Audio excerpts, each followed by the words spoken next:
Uh, let's start with our demo class. Okay. We will understand one by one the concept of the data analyst. Okay. And how to become a data analyst. What is the roadmap and something something. Okay. So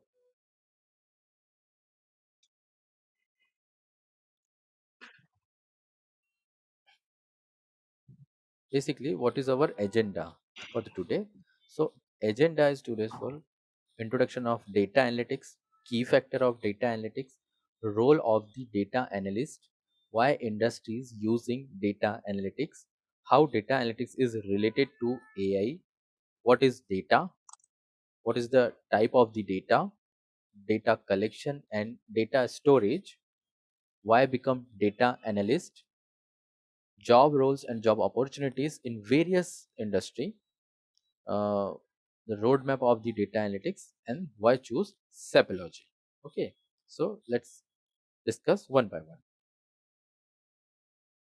Basically, there is a definition of data analytics. Data analytics is the process of examining, cleaning, transforming, and understanding the data to discover meaningful insights, है ना? अभी मैं definition पढ़ के बताया मैंने, इसका मतलब नहीं कि सिर्फ डेफिनेशन बताऊंगा, इसका मीनिंग क्या एग्जैक्टली हम इसमें करते क्या है इंट्रो डेटा एनालिटिक्स में वो समझते हैं हम। डेटा एनालिटिक्स में हमारे पास रॉ डेटा होता है, उस रॉ डेटा को हम अरेंज करते हैं। ओके, अरेंज करने के बाद उसके ऊपर स्टेटिस्टिकली कुछ टेस्ट परफॉर्म करते हैं एंड विजुअलाइज करते हैं। थ्रू दैट विजुअलाइजेशन हम हमारे बिजनेस प्रॉब्लम को सॉल्व करते हैं। समझ में आया आपको क्या फंडा है डेटा एनालिटिक्स का? Yes, sir. Like DMart. या लाइक डिमांड मतलब कोई भी बिजनेस हो सकता है, यहाँ पे बिजनेस कोई भी हो सकता है, बट हर बिजनेस में कुछ ना कुछ प्रॉब्लम्स होती है, ग्रो करना है ना, या फिर कहीं सेल कम हो रहा हाँ है, हाँ। सेल बढ़ाना है, तो इन सारी चीजों के लिए हम डेटा के ऊपर डिपेंड करते हैं, डेटा के एनालिसिस करते हैं। Okay, so that is the data analytics. चलिए नेक्स्ट स्लाइड पे जाते हैं। So what is the key factor? की फैक्टर इज एग्जामिनिंग, फर्स्ट की factor is the examining the data. Examining मतलब लाइक अभी आपने जैसे बोला कि डी मार्ट, अब डी मार्ट सेल्स में काम करता है ना, ग्रोसरीज में काम करता है, अगर मैं उसको मेडिकल वाला डेटा दे दूं या हेल्थ वाला डेटा दे दूं, तो उसके लिए ये काम का डेटा होगा क्या? बिल्कुल नहीं, है ना, क्योंकि उसे तो सेल्स से रिलेटेड या फिर कस्टमर से रिलेटेड या फिर ग्रोसरी से रिलेटेड डेटा की जरूरत है जिसके ऊपर एनालिसिस कर सके। सो फॉर दिस प्रोजेक्ट, हमें कभी भी जब हम प्रोजेक्ट करते हैं तो उससे पहले हमें डेटा को एग्जामिनिंग करना होता है। सेकेंड चीज क्लीनिंग, डेटा को क्लीनिंग करना है, लाइक कुछ नल वैल्यूज है या फिर कुछ नेम कॉलम में लास्ट नेम आ गया या नंबर कॉलम में ईमेल आईडी आ गया या फिर डेटा इनबैलेंस है, तो इन सारी चीजों को हमें लाइक क्लियर करना होता है, क्लीन करना होता है। सो this is the data cleaning part. The third one is statistical analysis. Statistical analysis means आपने स्कूल या कॉलेज में पढ़ा हुआ है, mean, median, mode, probability, permutation, combination, ये पढ़ा हुआ है आप लोगों ने, है ना? इसी सब फॉर्मूलास के ऊपर हम कुछ टेस्ट करते हैं, हम प्रोबेबिलिटी, कॉम्बिनेशन, परमुटेशन समझते हैं और उसके बाद हम नेक्स्ट स्टेप पे पहुंचते हैं। तो नेक्स्ट स्टेप होता है डेटा ट्रांसफॉर्मेशन। अब ये डेटा ट्रांसफॉर्मिंग क्या है? डेटा ट्रांसफॉर्मिंग ये है कि हम जितने भी हमारे पास फीचर्स है, लाइक जितने भी हमारे पास डेटा में कॉलम्स है, लाइक एज है, वेट है ना, या फिर हाइट है, सबकी यूनिट अलग अलग है, इन सभी को एक यूनिट में ट्रांसफॉर्म करना, that is the data transforming. And the final stage is decision making. Decision making हम कैसे करते हैं? Decision making through the visualisation of the data, है ना, डेटा का visualisation like pie chart, graph, है ना, या फिर बार प्लॉट, है ना, केडीई प्लॉट, डिस्ट्रीब्यूशन प्लॉट, ऐसे बहुत सारे वेरियस प्लॉट्स अवेलेबल है जिससे हम डेटा का विजुलाइज कर सकते हैं और उसके ऊपर कुछ इंसाइट्स निकाल सकते हैं। समझ में आया आप लोगों को पांचों फैक्टर? Yes, sir. ओके, ठीक है। Yes sir. Next, so next is role of the data analytics. क्या रोल होते हैं डेटा एनालिटिक्स के, है ना? सो डेटा कलेक्शन, है ना, डेटा को कलेक्ट करना फ्रॉम दी सर्वर्स और from the database, from the cloud, है ना, ये प्रोफाइल है। Okay, then what is the data processing? Pre processing, जैसे मैंने आपको बताया कि क्लीनिंग करना, that is the pre processing part of the data, है ना। अभी कोई नल वैल्यू है तो उस नल वैल्यू को फील करना पड़ेगा, है? ये सारे काम जो होते हैं वो डेटा एनालिटिक्स के होते हैं। Second profile database management. Suppose आपने डेटा कलेक्ट किया, डेटा प्री प्रोसेस किया, बट आपको उस डेटा को संभाल कर रखना है फॉर योर प्रोजेक्ट, है ना, आप उसका डेटाबेस मैनेजमेंट करोगे। मेनी टेबल्स होंगे, बहुत सारा डेटा होगा, है ना, उसमें से आप डेटा माइनिंग वगैरह करोगे। सो this is the database management, है ना। ये सब मैं प्रोफाइल की बात कर रहा हूँ, क्या रियल मतलब आप लाइव प्रोजेक्ट में क्या काम करोगे। You are the data analyst, पर आपको काम होंगे ये सारे। उसके बाद डेटा गवर्नेंस, डेटा को सिक्योरिटी प्रोवाइड करना, है ना, फायरवॉल्स बनाना डेटा के लिए, pipeline banana.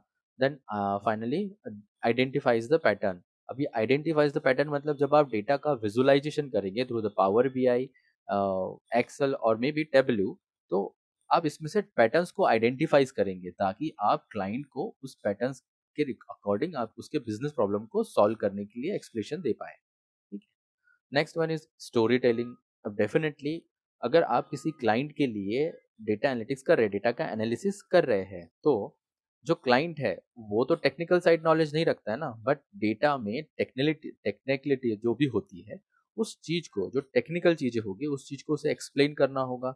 So story telling with the data is the same thing कि आप जो भी एनालिसिस कर रहे हो, उस एनालिसिस के ऊपर जो भी आपने फाइंड आउट किया, वो सारी चीजें आपको किसे बताना होगा, स्टोरी टेलिंग में क्लाइंट को बताना होगा। Understand this point? Yes, sir. Okay, okay. Now the second point is, next point is agile methodology. अब ये agile methodology क्या होती है ना, agile methodology आप लोगों ने सुना है इससे पहले? No sir. Okay, so agile methodology में क्या होता है, सपोज क्लाइंट है, क्लाइंट ने आपको कोई प्रोजेक्ट दिया 1 मंथ पहले, ठीक है, बिफोर अ 1 मंथ आपको कोई प्रोजेक्ट दिया, आप उस प्रोजेक्ट पे काम कर रहे हो, ओके। बट प्रॉब्लम ये होता है कि क्लाइंट बोलता है कि मुझे पुराने डेटा के ऊपर नहीं, मुझे मेरे पास एक नया डेटा है उसके ऊपर मुझे काम करना है। तब आपको क्या करना होता है, आपको आपने जितना भी काम अभी तक किया ये सारा काम क्या हो गया, वेस्ट हो गया। You have to restart your project again, okay, for the same client, for the same client. ये समझा क्या आपको मैंने जो बताया? मैं क्या बता रहा हूँ आपको कि इसमें किसी भी टाइम आपको प्रोजेक्ट में कोई भी काम करना पड़ सकता है। Got it my point? Yes sir. Okay, Yes, this sir. Is the agile methodology. ठीक है, तो इस टाइप से वर्क होता है डेटा एनालिस्ट में। ठीक है, now which industry using the data analysis? ठीक है, अब बिजनेस एंड मार्केटिंग में, है ना, बिजनेस एंड मार्केटिंग में डेफिनेटली डेटा यूजिंग करते हैं, डेटा एनालिसिस यूज होता है। देन फाइनेंस एंड बैंकिंग में, इन्वेस्टमेंट एंड ट्रेडिंग में, हेल्थ केयर एंड मेडिसिन में, मैन्युफैक्चरिंग एंड सप्लाई चेन में, उसके बाद ट्रांसपोर्टेशन एंड लॉजिस्टिक में, एनर्जी यूटिलिटीज वाली companies, government and public policies. अभी के टाइम में अगर मैं बात करूं तो सबसे ज़्यादा फ्यूचर में गवर्नमेंट एंड पब्लिक पॉलिसीज जो भी कंपनी है इनके लिए काम करती है, थर्ड पार्टी ही काम करती है सबसे ज़्यादा। अगर एनालिसिस कहीं होने वाली है, so it is in government and public policies. अब आपके पास क्वेश्चन ये होगा कि सर गवर्नमेंट में क्या डायरेक्ट जॉब होंगी डेटा एनालिसिस के लिए, है ना? तो मे बी डायरेक्ट तो 100% श्योर नहीं है कि डायरेक्ट कितनी वैकेंसीज होगी, बट इनडायरेक्ट जॉब बहुत सारी होगी। जैसे कि जितनी भी गवर्नमेंट इंडस्ट्रीज है वो अपने प्रोजेक्ट किसी प्राइवेट कंपनीज को देती है, जैसे कि इन्फोसिस या फिर टीसीएस या फिर विप्रो। तो इन सारी कंपनीज में आप इनके लिए काम कर रहे होंगे। क्लियर ये point? Yes, sir. Okay, yes now the sir. Education industry, यहाँ पे भी डेटा का बड़ा काम है। स्पोर्ट एनालिसिस, आप लोग जो भी स्पोर्ट्स देखते होंगे वहाँ पे लाइव एनालिसिस देखते हो ना, that is the analysis again. Service based company, अभी मैंने थोड़ी देर पहले एग्जांपल दिया, कौन सी कंपनी होती है सर्विस बेस्ड, जो कि दूसरी कंपनियों के लिए काम करती है ना। अभी एग्जांपल दिया था, कौन सी कंपनी होगी, लाइक इन्फोसिस होगी, टीसीएस, Yes, sir. है ना। ये कंपनीज का खुद का प्रोडक्ट नहीं है, बट ये किसी और के लिए काम करती है। Now service product based company कौन सी होगी? प्रोडक्ट कंपनी वो कंपनी जिसका खुद का प्रोडक्ट है और वो खुद के लिए काम करती है, जैसे माइक्रोसॉफ्ट, है ना, फेसबुक, या फिर ट्विटर जो अभी एक्स हो गया है ना, या फिर गूगल। ये कंपनी कौन सी? ये कंपनी जिनका खुद का प्रोडक्ट है, right? Yes sir. Got it? ठीक है, चलिए नेक्स्ट स्लाइड पे जाते हैं। यहाँ तक क्लियर है आप लोगों को? Yes sir. ठीक, next, the next, how data analytics is related to AI, है ना। अब आप बोलोगे कि सर आपने एआई क्यों बीच में लाया, लाइक एआई क्यों समझा रहे हो आप, हम तो डेटा एनालिटिक्स पढ़ रहे हैं। हमें एआई इसलिए समझना है क्योंकि एआई के पीछे data analytics is the first step. जब भी एआई बनता है, कोई एआई टूल बना रहे हैं, तो इसमें सबसे पहला काम डेटा एनालिटिक्स का होता है। ठीक है। So again this is a machine learning, है ना। मशीन लर्निंग क्या होता है, जैसे हम ह्यूमन को ट्रेन करते हैं वैसे मशीन को ट्रेन करते हैं, बस मशीन को ट्रेन करने के लिए हम डेटा का यूज करते हैं। It is the main module of the AI. ठीक है। जो भी आपने सुना होगा डेटा साइंटिस्ट वगैरह, वो मशीन लर्निंग पे काम करते हैं। Deep learning again machine learning का थोड़ा एडवांस पार्ट है ना, जिसमें न्यूरल नेटवर्क के ऊपर काम किया जाता है। जैसे हमारे ब्रेन में बहुत सारे न्यूरल नेटवर्क है जो हमारे बॉडी को फंक्शनिंग करते हैं, वैसे ही मशीन लर्निंग के एल्गोरिदम्स को फंक्शनिंग करने के लिए न्यूरल नेटवर्क्स होते हैं। उसी न्यूरल नेटवर्क्स को बनाने का काम डीप लर्निंग में किया जाता है। देन टाइम सीरीज वाला डेटा, टाइम सीरीज वाले मॉडल में काम करते हैं। कंप्यूटर विजन मतलब जितना भी विजुअल डेटा होगा, जैसे इमेज से रिलेटेड या वीडियो से रिलेटेड, ये सारा डेटा हम कंप्यूटर विजन वाले मॉड्यूल में काम लाइक प्रोसेस करते हैं। उसके बाद नेचुरल लैंग्वेज प्रोसेसिंग। अब नेचुरल लैंग्वेज प्रोसेसिंग में जितना भी लैंग्वेज बेस्ड डेटा होता है, जैसे कि वॉइस रिकॉर्डिंग या फिर आपकी language, written language, doc file, है ना, पीडीएफ फाइल, ये सारी फाइल्स को हम लोग कहीं प्रोसेस करते हैं, तो वो करते हैं हम नेचुरल लैंग्वेज प्रोसेसिंग में। इसका एग्जांपल है गूगल ट्रांसलेट, है ना, या फिर सीरी या फिर एलेक्सा। एनोमली डिटेक्शन, इवन में ऑड फाइंड आउट करने का जो भी मेथड होती है, वो एनोमली डिटेक्शन से हम करते हैं। Even personalize and recommendation system. अब ये पर्सनलाइज एंड रिकमेंडेशन सिस्टम कैसे काम करता है, आप रोज इसको फील करते हो थ्रू डिफरेंट डिफरेंट वेबसाइट। आपने अगर नेटफ्लिक्स यूज किया है या फिर आपने अमेजन प्राइम यूज किया, तो आप देखा होगा कि जब भी आप किसी कंटेंट को देखते हो, तो उस टाइप का कंटेंट आपको रिकमेंडेशन में आता है। या फिर आप कभी यूट्यूब शॉर्ट्स देख रहे हो या इंस्टाग्राम रील्स देख रहे हो, तो जब आप वहाँ पे कोई स्पेसिफिक टाइप की रील्स बार बार देखते हो, या कॉमेडी देख रहे हो, या फिर किसी भी टाइप की आप रील्स देख रहे हो, तो आपको सेम टाइप की रील्स को रिकमेंडेशन में आता है, बार बार वही रील्स वही कंटेंट दिखाया जाता है। होता है क्या ऐसा, यस सर। है ना। सो दिस इज नथिंग हाँ but sir. Personalize and recommendation system. ये किस पे काम करता है, तो ये machine learning, deep learning, time series, computer vision जैसे मॉडल्स पे काम करता है, जो कि एआई बनाता है। ओके, समझ में आया आप लोगों को। इसी के पीछे क्या होता है, इसी के पीछे होता है डेटा एनालिटिक्स। कैसे, क्योंकि डेटा प्रोवाइड करना किसका काम है, डेटा एनालिटिक्स का काम है। डेटा के ऊपर एनालिसिस करना किसका काम है, डेटा एनालिस्ट का काम है। Got it my point. Yes, sir. Yes okay. Sir. Now next, next is what is the data. अभी तक हमने बहुत सारी चीजें समझी, डेटा डेटा किया, but what exactly the data, क्या होता है डेटा, एनीबॉडी, आपको आइडिया है। Sir, like big data analysis or something हाँ, like connection of data. Okay, नहीं मैं एकदम रॉ फॉर्म में बात कर रहा हूँ, मैं बताता हूँ आपको क्या होता है। ठीक है ना, पहले इमेज को देखिए आप। मैंने पर्पसली यहाँ पे इमेज रखी है। यहाँ पे इस इमेज को देखकर आपको ऐसा लगता है कि डेटा बहुत ज्यादा ट्रेवल कर रहा है, इंडिया का यूएस में, यूएस का कहीं और, या फिर किसी और कंट्री का किसी और कंट्री में हो रहा है क्या, आपको दिख रहा होगा ना, यहाँ पे इमेज आपको क्लियर है। हाँ। हाँ। सो हाँ सर दिख रहा है। किसी भी किसी भी टाइप की इंफॉर्मेशन, है ना, मैं बात कर रहा हूँ इंफॉर्मेशन, वो किसी भी फॉर्म में हो सकती है। लाइक किस फॉर्म में हो सकती है, लाइक टेक्स्ट फॉर्म में, इमेज के फॉर्म में, ऑडियो फॉर्म में, वीडियो फॉर्म में, या फिर किसी डॉक फाइल में या किसी एक्सेल फाइल में। ये सारी चीजें क्या है, ये इंफॉर्मेशन है, और इसी इंफॉर्मेशन को हम डेटा बोलते हैं। Got it my point. Yes Yes, sir. sir. या got it, okay great. So every information that are typically collected, recorded or stored in a various format, it is called data। ठीक है। चलिए, अब data तो समझ लिया कि ये सब अलग अलग टाइप का चीज, जो भी चीजें थी, फॉर्मेट थे, वो डेटा थी। पर डेटा के टाइप होते होंगे ना, हमें यूज करने के लिए डेटा के कुछ टाइप होते होंगे। तो डेटा के टाइप होते हैं स्ट्रक्चर डेटा। स्ट्रक्चर डेटा मतलब, सुना है आप लोगों ने, स्ट्रक्चर डेटा मतलब आपने टेबल देखा होगा एक्सेल में, है ना, रो एंड कॉलम वाला, देखा है।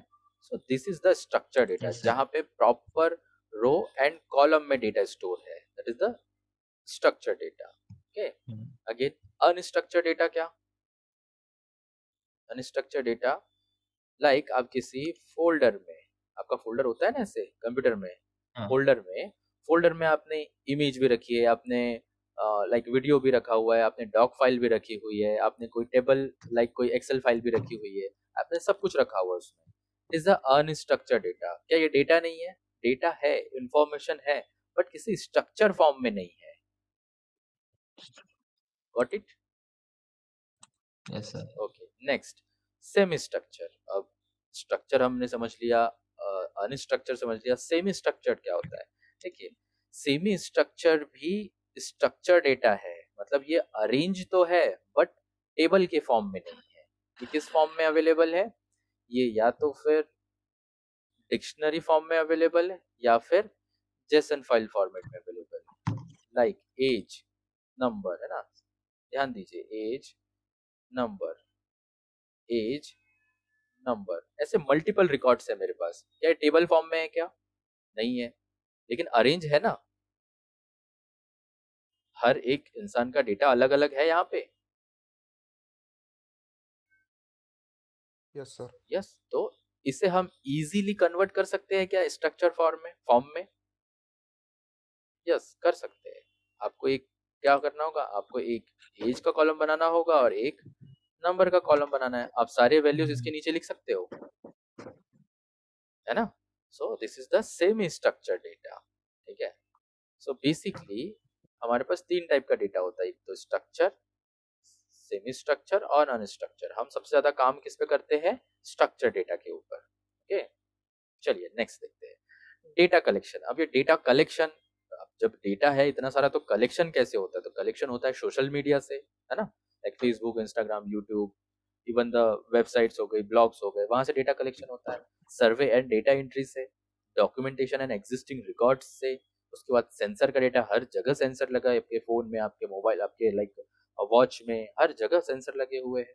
इंटरनेट, इंटरनेट पे तो एवरीथिंग अवेलेबल है ना, तो डेटा कहाँ से मिलता है हमको? इंटरनेट से। And the sampling. अब ये सैम्पलिंग क्या होता है?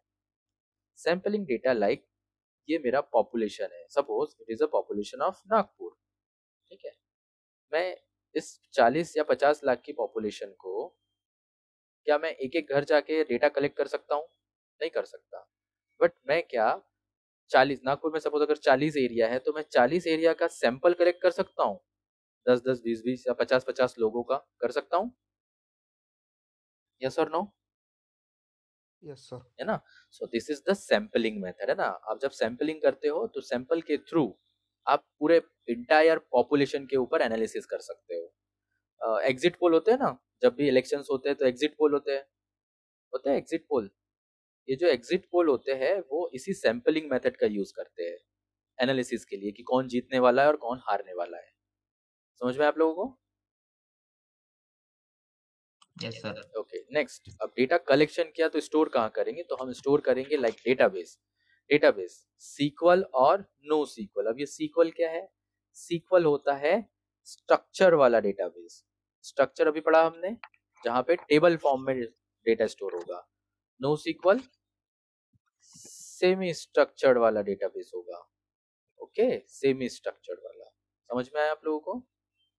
यस सर ठीक है, again data warehouse. So data warehouse like Snowflake में मल्टीपल एसक्यूएल डेटाबेसेस स्टोर होते हैं एक जगह पर। मल्टीपल डेटाबेसेस स्टोर होते हैं किसी एक जगह पर, that is the data warehouse. Got it?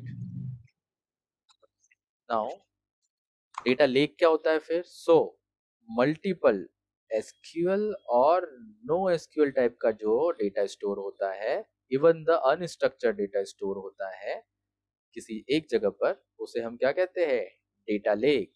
इसके लिए भी अलग से टूल्स अवेलेबल, जैसे डेटा वेयर हाउस के लिए स्नोफ्लेक अवेलेबल है, वैसे डेटा लेक के लिए कुछ और अवेलेबल है। Now what is the spreadsheet? Excel file और सीएसवी फाइल, है ना, टेबल फॉर्म में अवेलेबल होती है। क्लाउड स्टोरेज जैसे एडब्ल्यूएस और एज्योर और जीसीपी। जीसीपी किसका क्लाउड है? गूगल का क्लाउड है। Okay, now Kafka. अभी जो काफका का काम होता है, इसका काम होता है शॉर्ट टाइम के लिए डेटा को स्टोर करके रखना।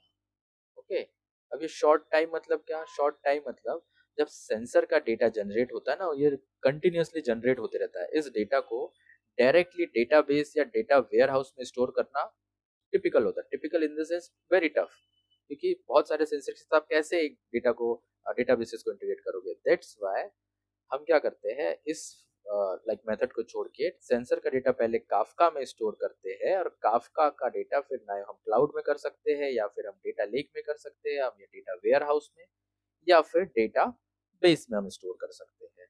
समझ में आया आप लोगों को Yes, sir. ना? क्लियर है सारी चीजें अभी तक जो भी हमने समझी? Yes, sir. ओके, चलिए नेक्स्ट स्लाइड समझते हैं। अभी तक कोई doubt? Any doubt till now? No, sir. Okay, चलिए। अब ट्रेंडिंग एआई टूल्स क्या है ना? अब एआई टूल्स क्या है? AI tools like Grammarly use किया है आप लोगों ने। ग्रामेटिकल मिस्टेक के लिए हम यूज करते हैं ग्रामरली, है ना? अगेन ये एनएलपी बेस्ड काम वर्क करता है। विस्म कंटेंट राइटिंग टूल है, एआई टूल है। उसके बाद रेप्लिका एक चैटबॉट टूल है। अब ये तीनों टूल जो है ये लैंग्वेज से रिलेटेड है ना? ये किस मॉडल पे काम करते होंगे? तो ये काम करते हैं एनएलपी बेस्ड मॉडल पे। एनएलपी मतलब natural language processing based model पे काम करते हैं।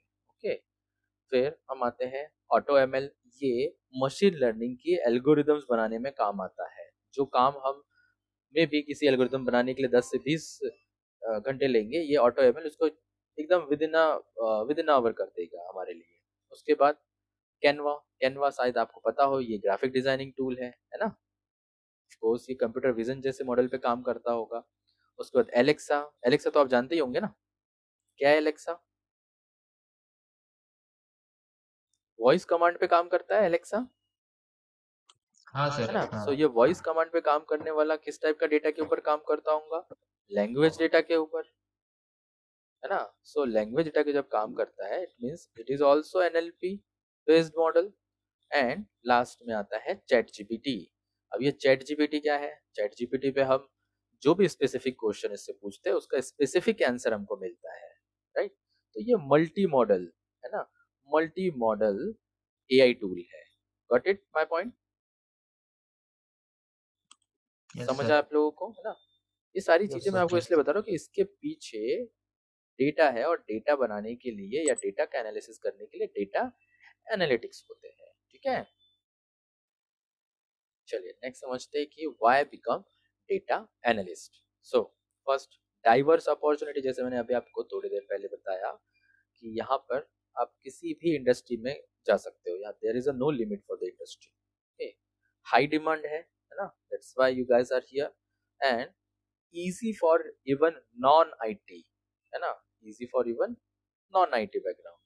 उसके बाद career progression. Just because of high demand तो करियर प्रोग्रेशन होगा, ल्यूक्रेटिव सैलरीज भी आपको मिलेगी, and remote and global opportunities है। आप वर्क फ्रॉम होम कर सकते हैं, या फिर आप किसी फॉरेन बेस्ड कंपनी में भी काम कर सकते हैं। And societal impact, it is very like, ये बहुत मैटर करता है आज के टाइम में सोसाइटी में। अगर मैं बात करूँ सोसाइटी में, अगर सबसे ज्यादा किसी प्रोफेशन को वैल्यू मिलती है तो वो डेटा प्रोफेशनल्स को मिलती है। Okay, got it my point? Yes, sir. Okay, now अभी तक आपको कोई डाउट? यहाँ तक हम लोगों ने कवर किया, इसमें कोई डाउट? No sir. ओके, ठीक है। नेक्स्ट, अब job roles and job opportunity in various industry. कौन कौन सी इंडस्ट्री में किस किस टाइप की जॉब्स हो सकती है? तो फाइनेंस एंड बैंकिंग में risk analyst, credit analyst, fraud analyst. Health care में हेल्थ केयर डेटा एनालिस्ट। उसके बाद हेल्थ केयर इंफॉर्मेटिक स्पेशलिस्ट, है ना? ई कॉमर्स रिटेल में मार्केट एनालिस्ट, या फिर supply chain analyst. Technology and IT में डेटा साइंटिस्ट या फिर बिजनेस एनालिस्ट। टेलीकम्युनिकेशन में telecom data analyst. Now next is marketing and advertising में marketing analyst, digital marketing analyst. Energy energy and utilities में energy analyst. Manufacturing and production based company में अगर हम बात करें तो ऑपरेशनल एनालिस्ट, क्वालिटी एनालिस्ट। उसके बाद गवर्नमेंट एंड पब्लिक पॉलिसीज में policy analyst, criminal justice analyst, और बिजनेस एनालिस्ट। समझ में आया आप लोगों को? ये मैंने कुछ स्पेसिफिक रोल्स लिए हैं, इससे ज्यादा भी हो सकते हैं। Okay, got it my point? Yes sir. Okay, now what is the AI, DS and DA? So AI is the artificial intelligence, DS is the data science, DA is the data analytics. Why we are discussing here? Because of in data in data analytics, what we are learning, here Python, है ना, stats, Excel, okay, SQL और Power BI, ठीक है, ये चीजें पढ़ रहे हैं हम लोग. सो अगर आप फ्यूचर में कभी अप स्किल करना चाहते हैं अपने आप को, तो आप डेटा साइंस में इजीली कर सकते हो. कैसे? क्योंकि डेटा साइंस की फर्स्ट स्टेज क्या है? Data analytics. और हमें डेटा साइंटिस्ट बनने के लिए क्या करना होगा? Just machine learning, deep learning, computer vision और एनएलपी जैसे मॉड्यूल्स को कंप्लीट करना होगा. Then you can jump to the data scientist. Again, after the data scientist, you can jump to the AI engineer, है ना. मतलब आप ऐसा नहीं है कि आपने आपका करियर स्टार्ट किया डेटा एनालिटिक्स से तो आप डेटा एनालिटिक्स पे ही जिंदगी भर काम करते रहोगे. नहीं, you can up skill your self into the data science और into the artificial intelligence. Got it my point? Yes, sir. Okay, so there is a huge opportunity in future also. चलिए,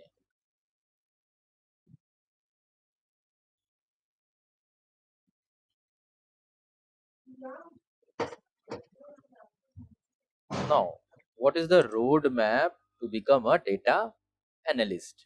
ठीक है. So what is skill required? Skill required first is the Python core and advanced plus libraries. Python libraries में आपने सुना होगा शायद से pandas, numpy सुना है आप लोगों ने, वो हम यहाँ पढ़ते हैं.